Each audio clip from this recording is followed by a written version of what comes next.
Going the distance with local sports. This is the X Sports Network. At C&B Linen, fast, friendly, and reliable service is our promise to you. Because you're not just a customer, you're family. From multi-use linen to branded floor coverings and a complete range of cleaning supplies, C&B Linen is here to make sure you have everything you need. From our high-quality products to our fast, friendly, and reliable service, you'll experience the difference with C&B Linen. Because you're not just a client, you're part of our family. You'll be winning with C&B Linen. Got a dent, a ding, a scratch, or a bent fender? Major or minor, Car Country Collision Center in Leoma can fix you up. Car Country works with all insurance carriers, gives free estimates, can work on foreign and domestic vehicles, and has experience you can trust. They've been in business since 1990. Unfortunately, accidents happen, but you can get your car back on the road with as little hassle as possible with the help of Car Country. Call 931-852-4708 or stop by at 2567 Highway 43 South in Leoma.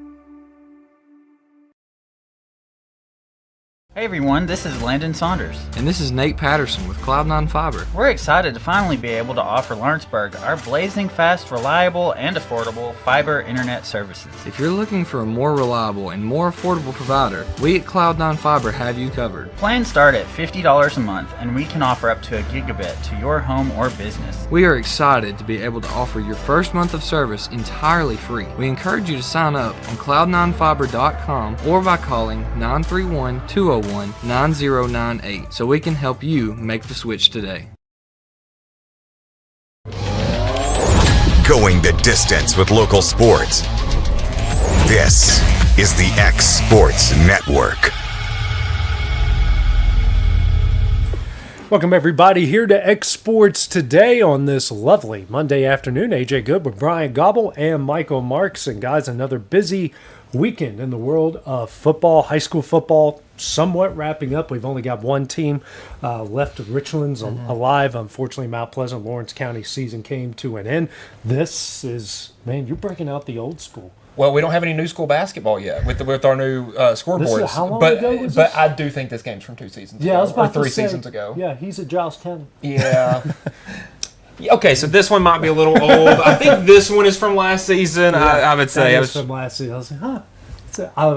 I missed The first game I had up was... that's old Jim. I missed the barn. The barn, yeah, I forgot about it's that. It's a great place, man. I miss that place. There's nothing wrong with the new barn. No, whatever, the new barn. Stable or whatever they call it. But I miss the barn, man. It was a good place. Well, guys, college football-wise, an interesting week and some upsets. And we've got some chaos, but we also got some clearing of the picture, I guess you can say, as far as who's going to be there and who's not going to be there at the end of the year. But in some ways, we're getting just chaos. In other ways, it's, okay, well, natural selection. Yeah, it always happens this way. The separation well, is that's the starting thing. You get in the first week of November, and it's like, man, there's 40 teams that can be in this playoff. And then by about the middle of November, you're like, okay, maybe the's like 4. Yeah, yes, every year it does this. We'll be like, okay, it could be just a big old logjam, but some of the cream starts to rise to the top. You know, there will be a few teams we get to debate over, but a lot of teams eliminated themselves this past weekend. Yeah, the cream rises to the top. I like that. Every time I hear cream rises to the top, I just think of the Macho Man. The promo on. Like, have you heard the story behind the promo? He came. What was it? Challenged him do a promo with creamers. Yep. So he grabs a handful of creamers, puts them in his tights, his types, him and Mean Gene Okerlund. You know what, Mean Gene? The cream rises to the top, and he's just tossing them off. Yeah. Oh, it was a couple weekends ago. I got bored and I ended up watching an hour worth of Macho Man promos, like old school Macho Man promos. It's like, oh, the energy. You think some of the rappers we grew up with were creative? Macho Man on the fly beats every single one of those guys. There was a good A&E did like a biography of different or a documentary of different wrestlers. I watched the Macho Man one on that. It was really good. Yeah, really they've good. done the Ultimate Warrior, Stone Cold, The Undertaker. The Edge one was really good. Mm-hmm. Yeah, the biography. Yeah, biography. Series. Yeah, it was great. But the one that's upset to talk about Friday, even though Oregon dominated Minnesota, even though they had helped probably one of the worst review type. I mean, dude, his whole foot was out of bounds. And Yeah. they still, it wasn't a good weekend for officiating at this level, the high school level. I mean, me and you can go on and on about.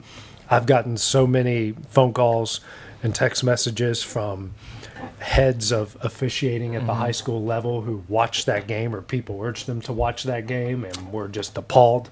It's pretty bad. That's not good. If it's not the reason Lawrence County lost. No, they would have lost regardless, but. It wasn't. It did good. not. The fact that it still wasn't good. Yeah. Is it guys out of bounds catching balls. Guys, ball being spotted 2 yards ahead of where he actually. Even at the NFL level, I don't know if y'all watch Sunday Night Football. Oh bad pass interference to end the game. Was the one in the morning. The morning game where they the Dolphins. Yes. That thing was over the roof. So uncatchable. Manu Right here. Bull couldn't catch this that right ball. here, uncatchable. Yeah, and they still call pass interference. Yeah. It's. Anyways, Oregon handles Minnesota. Handles Minnesota. Clemson. How about good little win? Late fourth quarter drive there, gets the touchdown, and man, Louisville was right on the doorstep, guys. Right on the doorstep. They were there. Yeah. Playoff ACC championship in hand, and back-to-back tough losses at home, and that's not an easy place to play. Yeah, Even though I've covered a couple teams I've gone in there, and one still not an easy place to play, and they've just last 2 weeks just ruined their chances. Yeah, 2 missed field goals in the fourth quarter really kind of killed any momentum that Louisville had. Obviously, I think they did end up having the ball last in this one, but just weren't able to get anything done.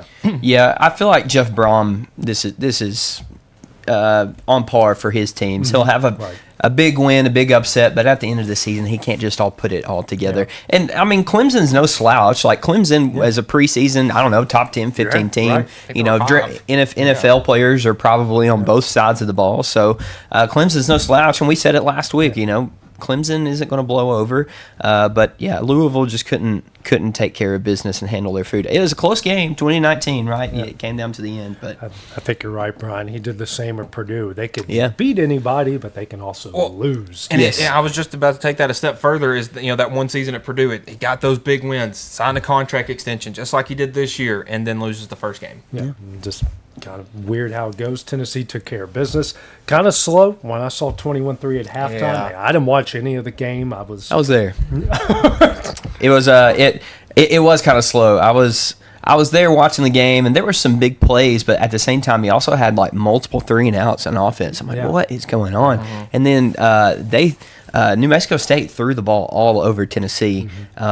The big story coming out of Tennessee is the Boo Carter situation. Boo Carter dismissed from the team. His mom's all over social media saying, no, he has an injury. And Josh Heupel said today he wasn't on the injury designation. Our doctors cleared him all week, and he sat out the game on Saturday. So he's gone. See it. That's that was the big story of the week. People were commenting under that post because she posted a file that had all of his different injuries listed, violating HIPAA. Yeah, big time. She doesn't know what HIPAA violation big means. time. And it's not a violation if the parent she has permission. Sure. Exactly. But doctors were commenting and saying, this isn't even anything that would keep him out of practice. Sure, it's a bunch of fancy big words, but it's not. It's just a bunch of gibberish. See, I'm glad he's going. I mean, this whole thing has been honestly mishandled a little bit by UT coaches. You wanted to get him in. You wanted to get him in the lineup this year because he was such a great athlete last year on the field. You didn't want to lose him on the defensive side of the ball because you knew going into the season you were already going to be without Jermon McCoy to start the year, and you wanted to play him. He's a great athlete, but he kind of held you hostage, almost similar to Nico Iamaleava did at the first of the year. He's like, no, I want more money. I want this, that, or the other. He misses practice over the summer. At the first of the year, you're like, well, is he even going to be on the team? He comes in. He just didn't ever seem like he was fully bought in or committed to the Tennessee program. So I'm glad he's gone. He may go to Colorado and play with Dion, right? Yeah. That's what his mom's been saying all over social media. Well, there were reports of Ole Miss tampering with him back over the whatever. Christmas break. He can go wherever he wants. I'm kind of done with him. He needs an attitude adjustment for sure. After watching him play as much as I did, please go to Colorado. Yeah, so that'd be beat awesome. you even more the next time around if we go to Colorado, which the Big 12 scheduling is really weird. We're not. West Virginia doesn't even play Cincinnati this year. That's true. How does that make? That makes zero sense. Ohio State took care of business against UCLA. Poor Nico. They had more shots of Nico cold on the sidelines than what they did. Jeremiah Smith and Julian Sand and all those guys kind of wild. Indiana slow start, great finish. We got a good win. Wisconsin. Despite 3-7, 1-6 in the Big Ten's been playing a whole lot better than they've been giving some teams trouble. They obviously had that game against Oregon. They got that win somehow against Washington. They've been playing some teams rather tight. They just don't have an offense. And obviously Luke Fickell will be back next year, so maybe that's built some momentum for next year. But I don't know. But Mendoza looked awesome. Yeah. In that one, 22-24. Now let's get to the big ones in the SEC. South Carolina, 30-3. I was at UNA. I was getting ready to call the men's basketball game on ESPN Plus against ETSU. Go back and watch that game. It was a great game. Tale of two halves. It was Dr. Jekyll and Mr. Hyde for both guys. But I look at 30-3 and go, oh my gosh, like South Carolina is going to do what South Carolina does, which is they're going to have this out of nowhere game where they're going to dominate. And then the way UNA set up in the gym, they have like a luxury suite, the best way I can put it, for donors, and they have the TV on this game. And every time I look up, there's like you can see like someone for A&M celebrating or the scoreboard changing to say touchdown. And I'm like, okay, I keep looking at the score. The next thing you know, it's 31-30. Yep. Unreal. How do you blow a 20? Is it more of a? I didn't get to watch a lot of it. Was it A&M coming back or South Carolina blowing? It was a little bit of both, honestly, because Texas A&M in the first half looked as bad as they have ever looked. I mean, Marcel Reed had 2 picks, probably should have had 4 or 5. And that was no joke. And then South Carolina hitting big plays left and right. Looked awesome. And like the game you called Saturday, just halftime, flipped it. Marcel Reed was awesome in the second half, could not miss a throw, and South Carolina did what most teams do when they're a bad team holding a lead over a good team. They run it 2 times, pass, incomplete, and then they punt it. And they just could not build the drive long enough to keep them in it, and Texas A&M just killed it in the second half. Yeah, they scored 21 points coming out of the gate in the third quarter, so that's a big deal whenever you were kind of anemic on offense in the first half. This is, to me, Texas A&M proving that they can win from behind. Like they've proven that they can win a lot of big games this season. They've competed in different styles of football games. They can grind it out. They can outscore you. This is, hey, we can come from behind and we can take our licks and we can come back and punch you right back in the mouth. Right. So South Carolina is who they are. They collapsed. They did. You just need to score a field goal, and that changes the entirety of the game. If they push it a little more before halftime with a little better clock management, maybe they can score a touchdown right before half instead of that field goal, and that changes the game. Yeah, it does. So this was an all-time Shane Beamer collapse. I don't know if he's going to be here next season. Did y'all see his comment leading? Like everyone's been criticizing his comment leading into halftime. Yeah. The reporter's like, "Are you surprised that you're up?" He's like, "No, we were up 24 points on these guys last year. Am I surprised? No." And then as he's walking in, he's like, I saw. Trash talking, throwing his hands up to the A&M fans. And he comes out and get embarrassed. The most Shane Beamer response. Couldn't have happened to a better guy, if you ask me. I mean, this is a guy that had a top 15 team, Heisman hopeful at quarterback, and he's going 3-7. And I'd say just try to pack your bags and get that job in Blacksburg, but it looks like they have their eyes on a couple other guys. Franklin's job to lose, from what I'm being told. So, and a lot of that could have been Shane's if Shane would have played his cards right. Sure. He thinks he's more important than what he actually is right now. Yep. So that's what's hurting him. Got an SEC job. Yeah, for now. Let's go to the afternoon, and Oklahoma got off to a good start. and just held that lead. And just held it on and held it on, even though Alabama eventually Came back. Got a good field goal there at the end, and that Oklahoma defense just smothered them at the end. I mean, we knew that could happen. We knew how good their defense was, but to actually watch it happen in person, all the turnovers they forced. I mean, me and you got to see this defense in person. They are as advertised, and they showed up big in this game again. Yeah, they were big in two spots, defense and special teams. Alabama creamed them on offense. They outrushed them. They outpassed them. They just looked better on offense. The problem was Alabama had 3 turnovers. Oklahoma had none. And then Sebastian Janikowski or Tate Sandell, whatever Oklahoma's kicker's name, it just hit another 50-yarder, went 3 for 3. Kid's awesome. If he's not your All-SEC first-team kicker, I don't know who is. How many do you make?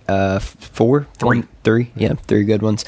Until proven otherwise, Brett Venables has Kalen DeBoer's number, and he owns him. He is the daddy right now. Beating him back-to-back years is not something many people can say that they've done against Alabama in the past, 15, 20 years. But Venables has done it, and he has done it convincingly. Like, this wasn't fluky. Last year wasn't fluky. He just knows how to scheme it up on defense to slow Alabama down. Now, we have said Alabama has rushing issues, and that proved itself again. Hill was their leading rusher, 15 carries for 60 yards. That's not great efficiency right there. What is that? 4 yards. Yeah. So not the greatest efficiency right there. He did have but 2 touchdowns. But he had 28 of those on one rush. So you look at that, that's 14 for 42, and that's 3 yards a carry. Sure. Yeah. So not the greatest efficiency. Whenever you put all of the weight of the offense on Ty Simpson's shoulders, he's going to make mistakes like he did. That pick 6 was, kind of ugly. He threw the ball 42 times for 326 yards and a touchdown, but they only scored 21 points. So, Oklahoma, I was wrong about them. I've been saying since first year, I don't think they're very good. And they shut me up whenever they beat Tennessee, and they've shut me up by going into Tuscaloosa and beating Alabama. They have 2 losses. Y'all remind me who those losses are? And Ole Miss. Texas. I'm looking at their schedule now, but they've got to win against Michigan. They've won at Tennessee, at Alabama. They have a really good resume. Losing to Texas in a big rivalry game, that's when your quarterback's playing 2 weeks after a hand surgery. Sure. I think that's something the playoff committee will probably you can get an excuse for that, right? They get Missouri and LSU next. So and those are 2 more good teams. The Missouri, maybe not LSU, but the Missouri, if they beat Missouri, that looks good. You get them both at home. I mean, they're sitting there 10-2 with their resume. They're in. Yep. And that makes life on Vanderbilt way more difficult. Texas out after losing to Georgia, and they were pretty much dominated. Talking about owning somebody, right? Kirby Smart owns Steve Sarkisian. This is one of those where it's like, I think we saw this happening before the game. So this is what Texas has done on the road this year. 14-7 to Ohio State. 29-21 to lost to Florida. 16-13 overtime win at Kentucky. 45-38 overtime win at Mississippi State. And then a 35-10 loss at Georgia. They have not been good on the road. I mean, sure, they scored 45 on Mississippi State, but that's Mississippi State. Most teams do that.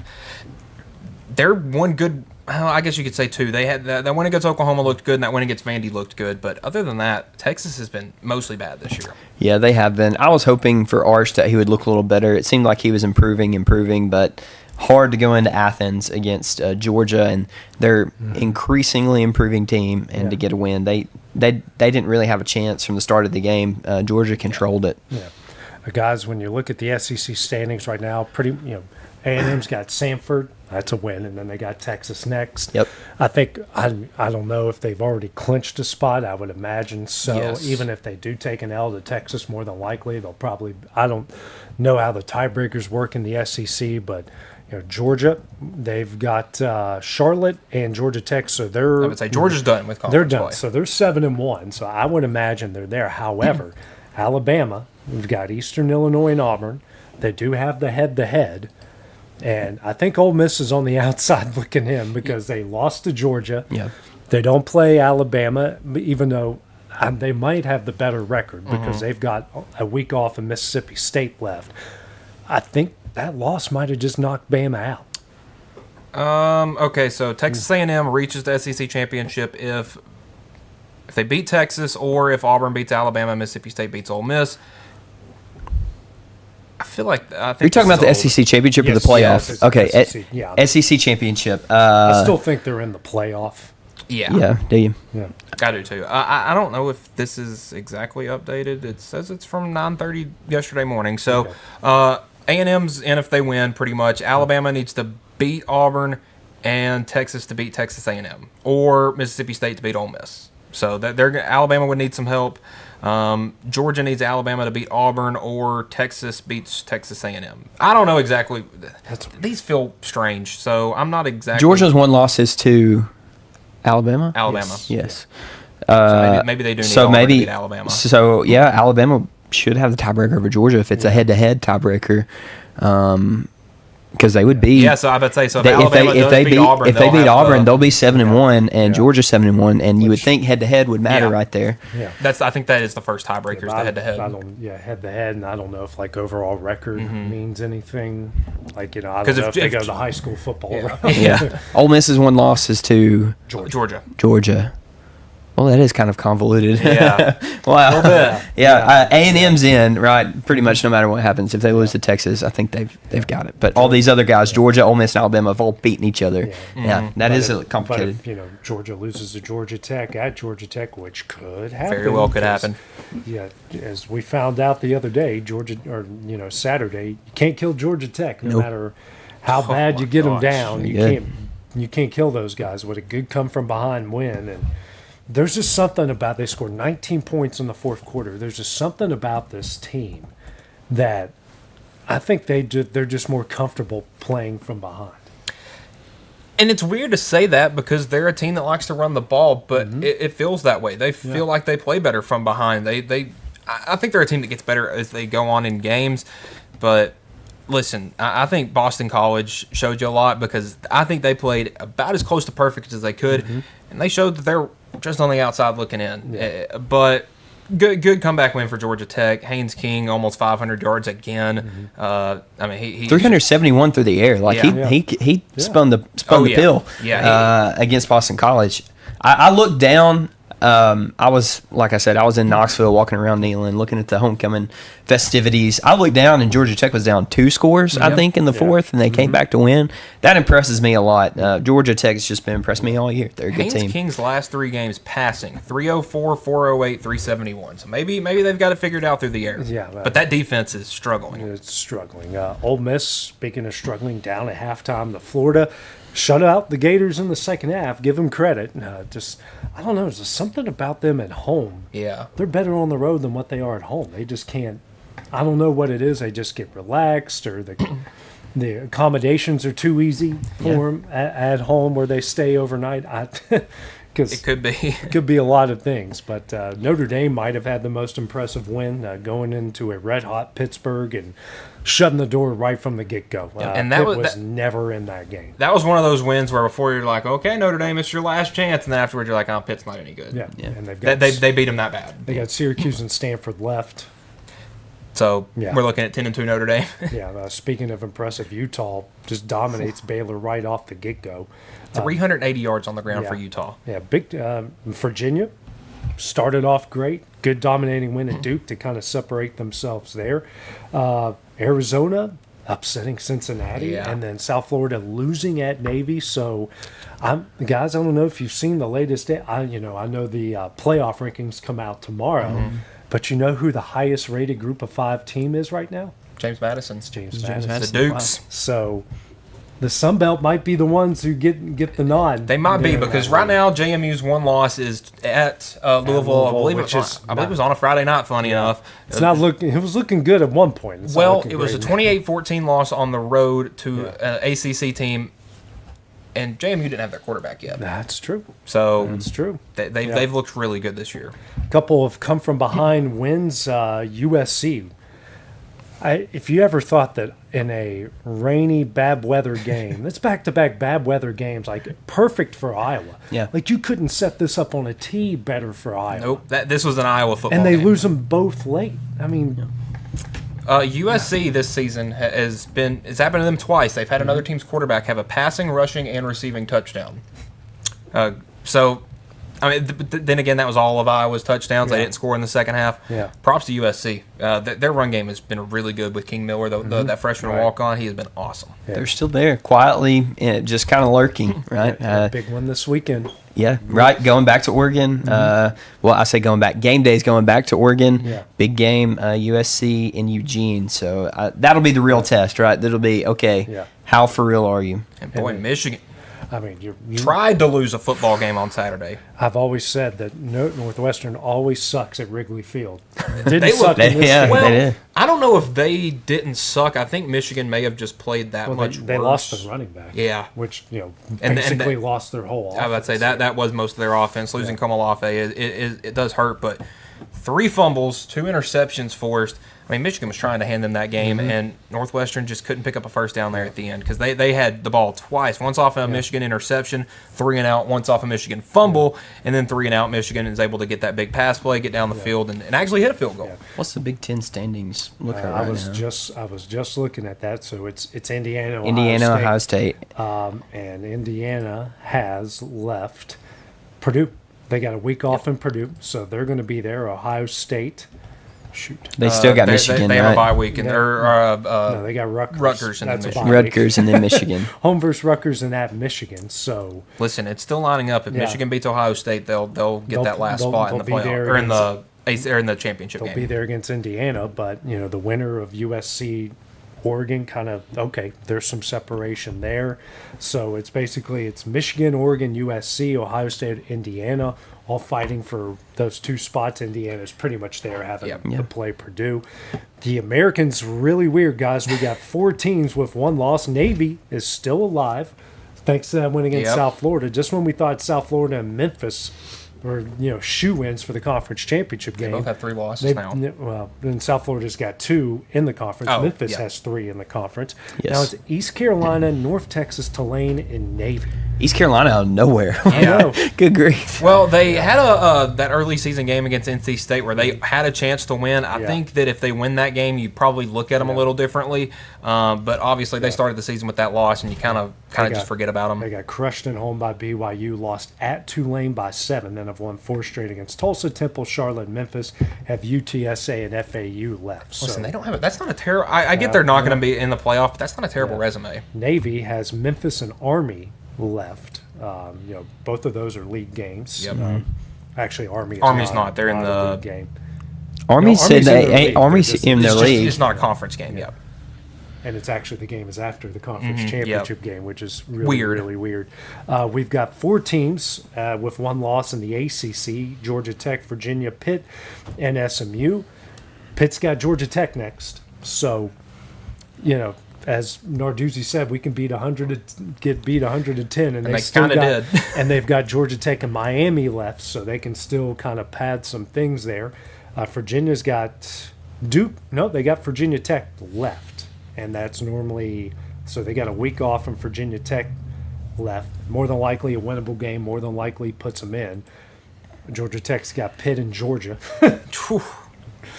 Tough there. SMU, so we're sitting there with 1 loss. Home versus Louisville at Cal, both winnable. Yeah. But I don't know how this is not a great year for tiebreakers. No.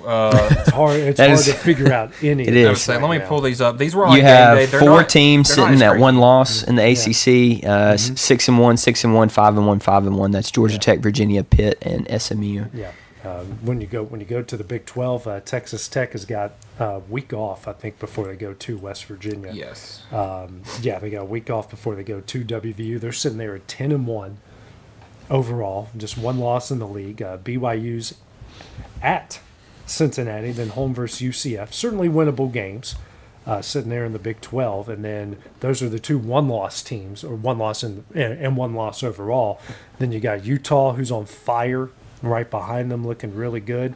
And then you got Houston, Arizona State, and Cincinnati all knocking on the door, waiting on one of those 2 to slip up. Utah's got both Kansas schools. Home versus Kansas State at Kansas.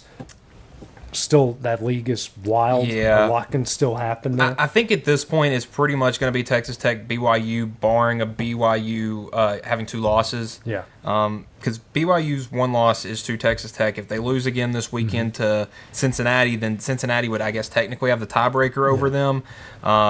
But I don't exactly know what all the tiebreakers are in the Big 12, but it looks like it's pretty much a shoe-in for both Texas Tech and BYU, barring some craziness. Yeah. Also, it's something to look out in the group of 5 wise. San Diego State goes to Boise State and wins. 17-7. They had 17 passing yards. Yeah. Wow, I did not know that. And went in there and won. What? Yeah. 17 passing yards at Boise and won. Wow. Some Sean Lewis footballer out there, 277 on the ground. And UConn's fighting Notre Dame for the independent crown right now. They're 8-3. Can shout out. I would say they got a chance to tie them. Yeah, they're at FAU coming up this week. So hey, they could finish 9-3. Good for them. Great for them. Yeah, who knew they had a football team? And it's Good crazy. grief. Jim Mora is starting to be one of those names tossed around for a potential job this next year. Joey Fignano, their quarterback, is I think still yet to throw an interception. He was 25-0 at this point last week. So.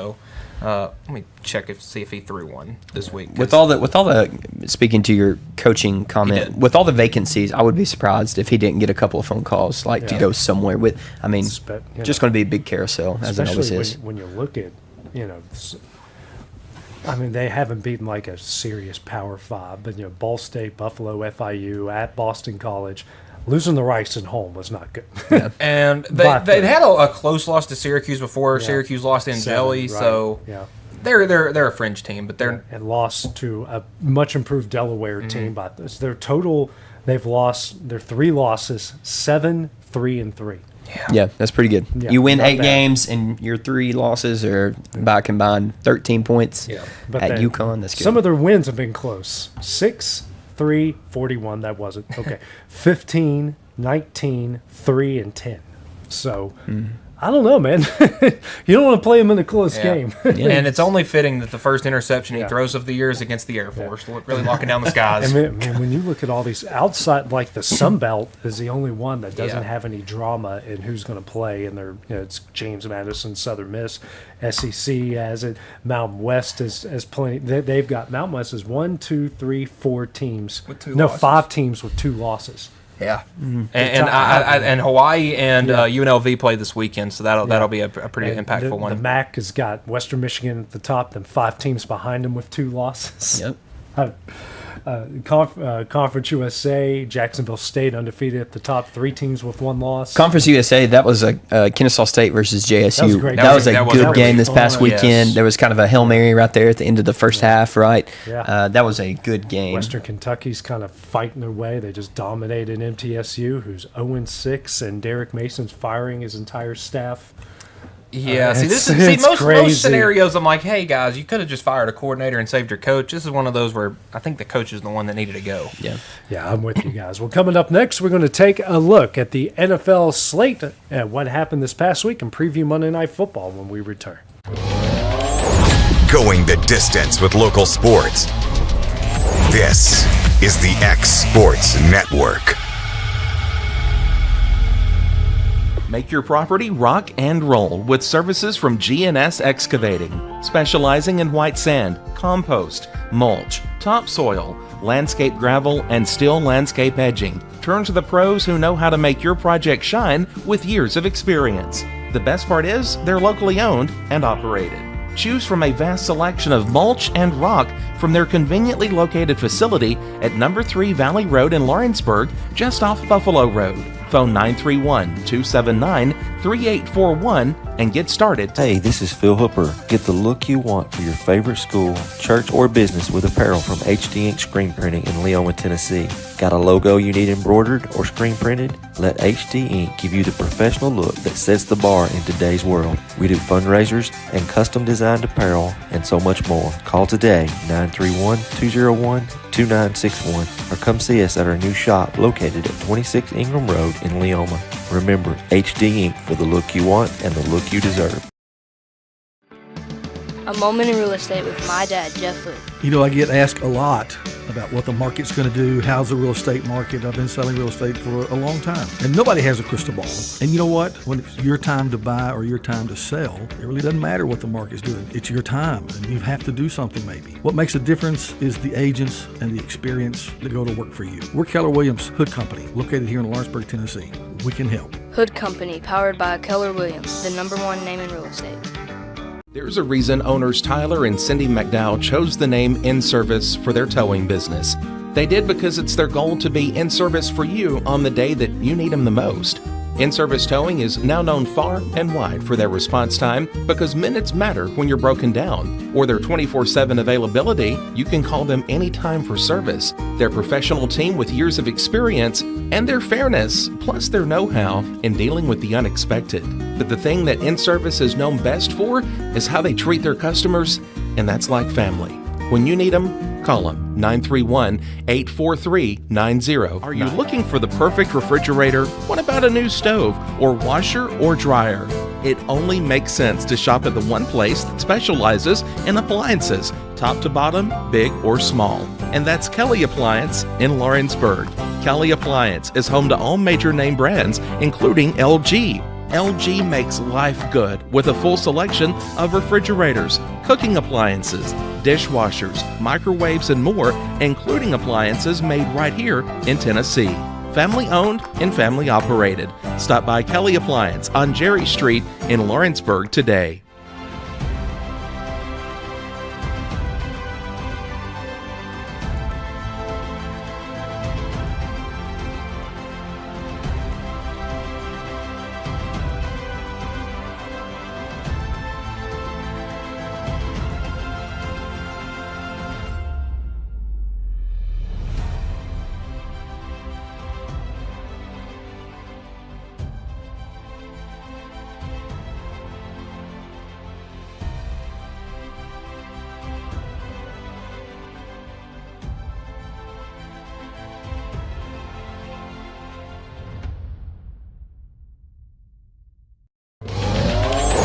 Going the distance with local sports.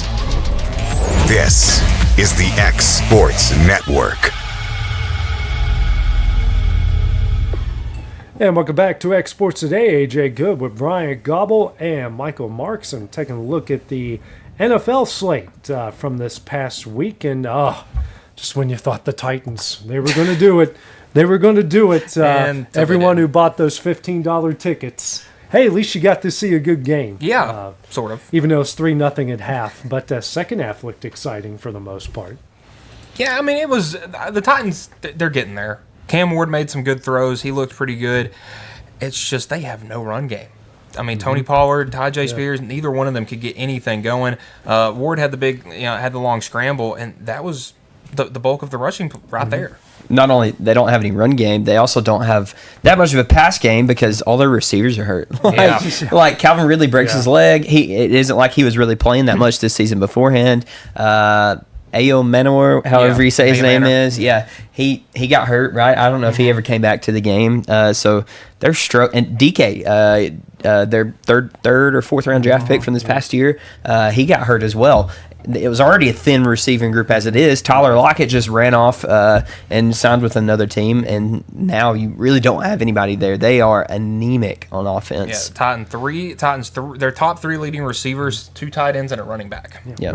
Had a lot of last-second kicks. The Dolphins winning in overtime in Spain, the Panthers winning in overtime against the Falcons, the Texans a last-second kick, the Bears a last-second kick. I mean, wow. What a week. Yeah, what a week to be a kicker. Yeah, what a week to be a... The Falcons losing was kind of...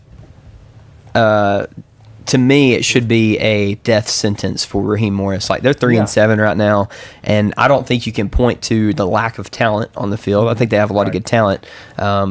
Michael Penix is hurt. I think I saw today the report that he hurt his left knee. It's not the knee that's been surgically repaired before, but he potentially has an ACL injury there. So big Kirko is coming back in, and so the Falcons are in deep trouble. And I will be surprised if we see Raheem Morris make it out of the season. And it's crazy, Michael Penix, that he missed 2 years of college having that same knee because he had 2 ACL injuries with it in the same knee, and then obviously hurts this other one, and now you're wondering how mobile he's going to be, how well he can come back from this. He hasn't looked great to begin with over the past. I guess he's been playing for a year now, right? He took over the starting job for Kirk about a year ago, right? Maybe about this point, maybe about little later, 12 or 13, somewhere around there. So almost a year he's been playing, and I mean, I don't want to sell the guy. I'm not saying he's done for, but he hasn't looked great. Like you don't feel great about him coming back and just setting the world on fire. So,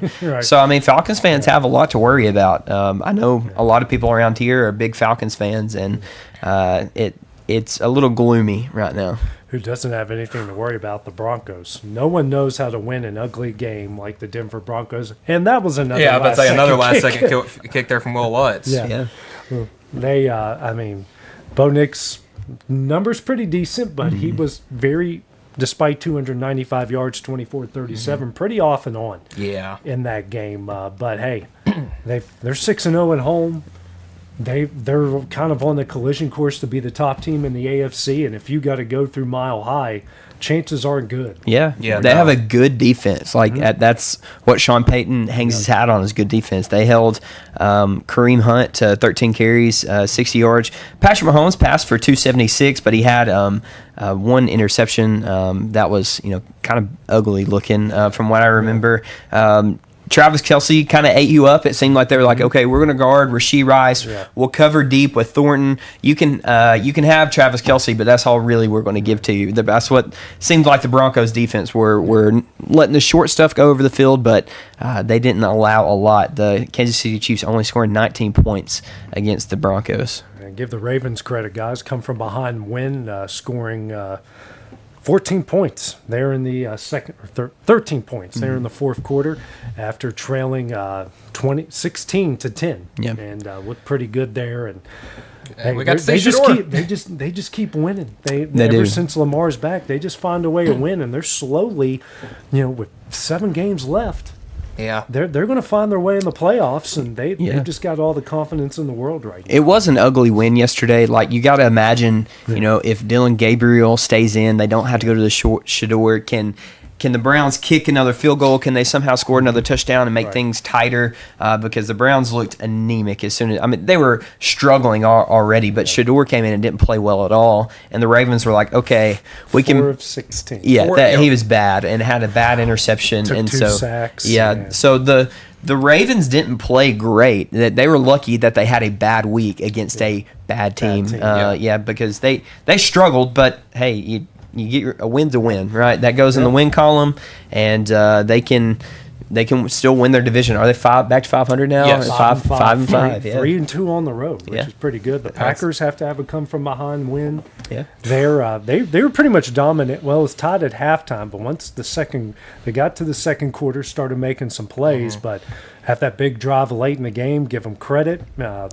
Philly went in there and lost. There's some good teams that have gone in there against the Giants and lost. Jameis wasn't bad. No.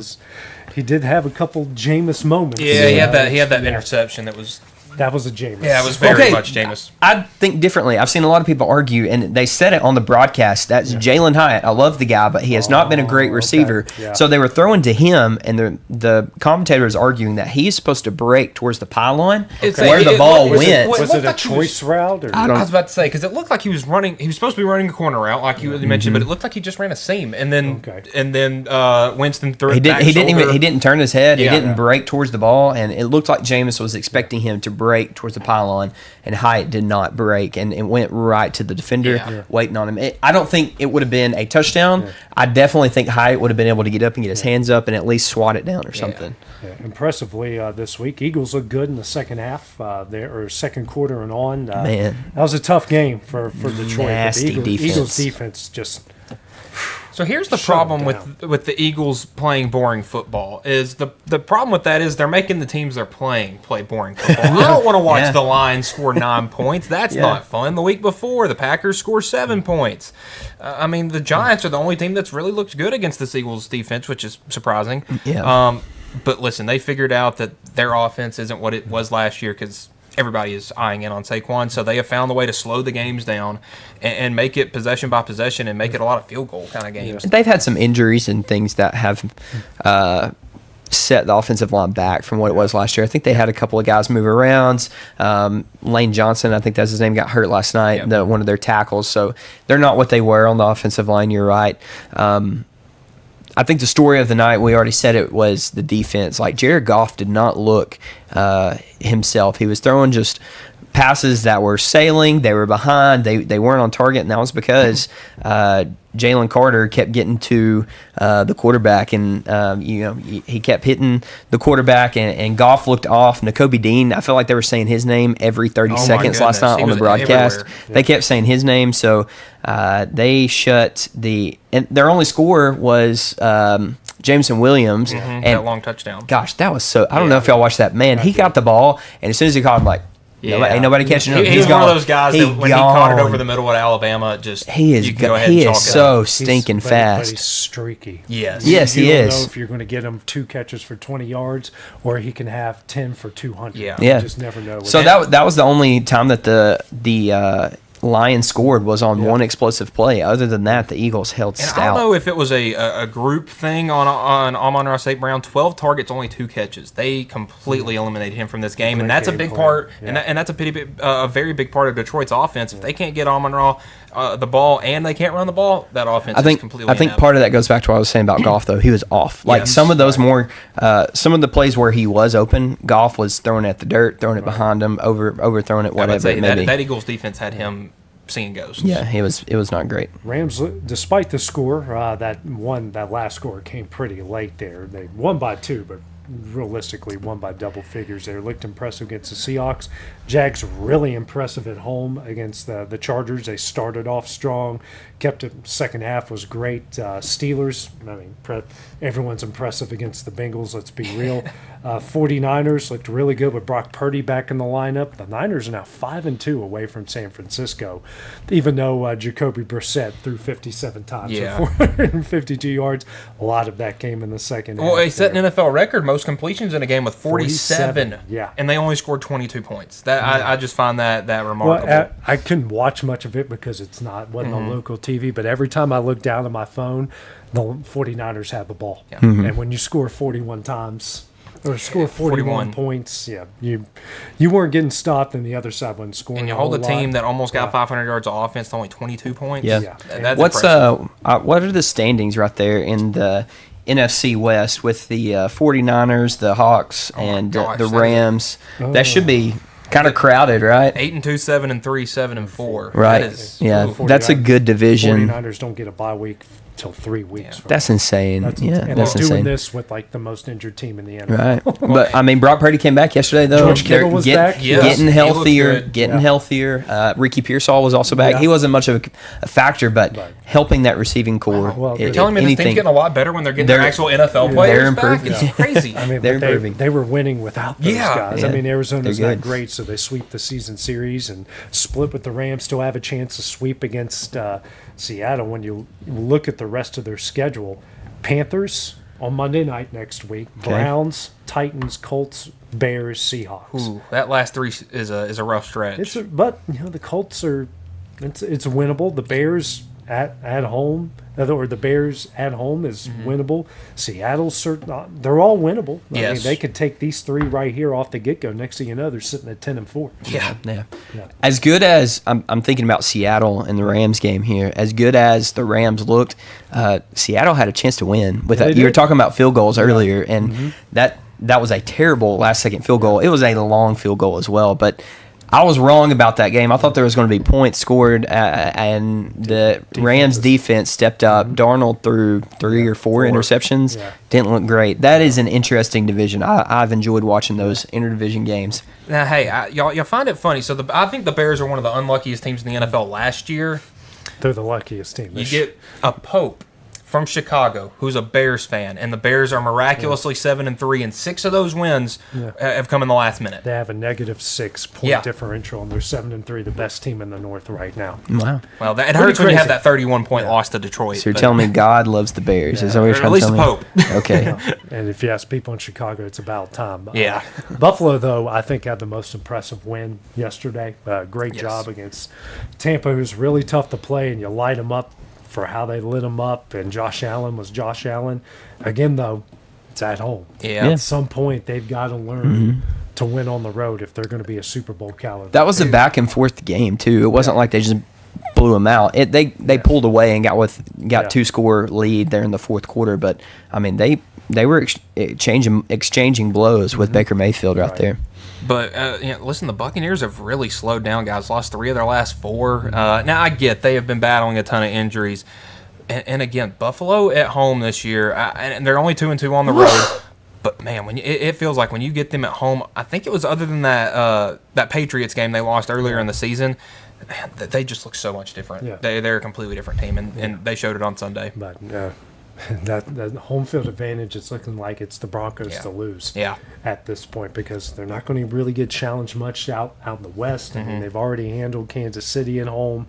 You know, when you're looking at the Chargers, who they're up and down. Yeah, you don't know what you're getting from them. And the Raiders and the Chiefs, I mean, they're playing themselves right into the top team in the AFC right now. Well, and Josh Allen becomes the first quarterback in NFL history with multiple 3 passing and 3 rushing touchdown games. It's just incredible. They've got 6 games left. Denver does. Denver and New England, and they have a tiebreak over New England because of the best win percentage in conference games. Okay, that's what it's saying. Oh wow! So they actually make conference games mean something in the NFL. Okay, good. Yeah. Didn't think that was the case. I mean, they got 6 games left. I guess theoretically they need to win if they want the 1 seed. 4. Denver, New England, and the Colts. They all have 2 losses right now. That'd be good. And in the NFC, it's Philly, Los Angeles. They're both 8-2. The Bears 7-3. Yeah, it's a jumbled mess. Lines are 6-4, along with. But it's weird that says they win the tiebreak over the Rams based on head-to-head. I think that's because they won the head-to-head. Right. I guess that's what that means. Because of the 1 week where everyone got their field goal blocked and returned for a Yeah. Yeah, that week. That week, yeah. Oh. Week Jordan 2, Carter. wasn't it? Yeah. The Jets almost won that week in Tampa. In Tampa, yeah. Crazy time. Let's take a look at next week's schedule. Thursday night, Buffalo at Houston. So Buffalo could probably help themselves out against a Houston team that just struggles to score points no matter who they play. Pittsburgh at Chicago, New England at Cincinnati, the Giants at the Lions, Minnesota at Green Bay, Seattle at Tennessee, Indianapolis at Kansas City, New York at Baltimore, Cleveland at Las Vegas, Jacksonville at Arizona, Philly at Dallas, Atlanta at New Orleans, Tampa Bay at the Rams, and Monday nights the Panthers at the 49ers. Our favorite game, guys. What is the cheapest game to get into on the secondary market? And we've got 2 really fighting really bad. And I think is it Falcons Saints? Is that one of them? They're the 3rd cheapest at $31. So we've got 2 games underneath that. I was gonna guess maybe Browns Raiders. Is that one of them? No, that's 103. Oh wow. Okay. Pats at Bengals. That is 73. Oh wow. I don't know. Some of these are places. Seahawks at Titans. Yeah. Second. Okay. $19. So we're going below that. Oh wow. Jag Cardinals. It is the Jags and the Cardinals. $17 to get into that game. Do you guys want to guess the most expensive game to get into? And it's one of our most expensive games this week or this season. Is it the game on Monday? Bucks at Rams. Nope, not the Bucks and Rams. 105. It's actually pretty expensive for Los Angeles. Normally you can get in for $30 there. Eagles Cowboys. That interdivisional game at AT&T Stadium. 56. Yeah. Dallas games have been relatively cheap to get interesting. I got 2 guesses just because it's good matchups. Steelers Bears. Number 1. Yep. $319. I don't know what it is, but Soldier Field is extremely expensive. I've noticed that. Well, I've answered. they're the Bears happy a that couple- they're 7-3, and it's the Steelers. Yeah, they travel. right. They might be the best traveling team in the NFL. as And far as my their next fan guess base was going to be goes. Colts Chiefs because those are two good teams at Arrowhead. That's 196. So that's not even the second most expensive. Oh, wow. Second most, well, no, that's let's see, it's 206 to get in the Vikings at Green Bay. 275 for Giants at Detroit. Wow. Okay. Detroit is our biggest favorite at 10.5 points. So Really? Yeah. I don't know. I feel like they're kind of asking you to take the points there. Like Yeah. That's as well. I mean, as close as the Giants played Green Bay. Baltimore's minus 14. Minus 4. Oh, okay, that's right. Who are they over the Jets? Jets. Yeah, they're going with Tyrod Taylor this coming Sunday. They're benching Justin Fields, going with Saw Tyrod. that breaking news today. How much is that going to help them, though? Probably none. Yeah, probably. Yeah. Probably none. I mean, Yeah. the Ravens haven't been playing the greatest, but they're still good. I don't know, 14 points. That's a lot of Yeah, points that to is a cover. lot. The Bucks Rams is kind of no rest for the weary. I like the potential for the Rams to win that game and the Bucks go to 6-5 after starting off so hot. It's gonna be a good game. Well, yeah, that's bad. The bad thing is that division has to play the West. That's their in-conference division they have to play. So not good. Just like the Titans and the Colts all have to play the NFC West. NFC West. And the NFC West is beating up on those two divisions. Big time. Yeah. Thankful for the 49ers, as beat up as we are, and we're playing all these weak teams. We'll take it. We will take it. Well, guys, I will do it for X Sports today. We'll be back here once again tomorrow playing some Keep 'em and Dump 'em, and it's Trivia Tuesday once again. Check out our podcast. Also, yes, make the announcement. So we are all our content that we record here in the studio is now available on Spotify and Apple Podcasts. So we'd love for you to check it out. You can listen to that just through another medium, whether you're going down the road, doing work. You can put your headphones in, listen to us there. Absolutely, and thanks to this guy right over here. These two doing a great job putting that on, and getting happy to have you guys a part of the team. So that will do it for X Sports today. So for Brian, Michael, and myself, we'll see you guys tomorrow. Going the distance with local sports. This is the X Sports Network.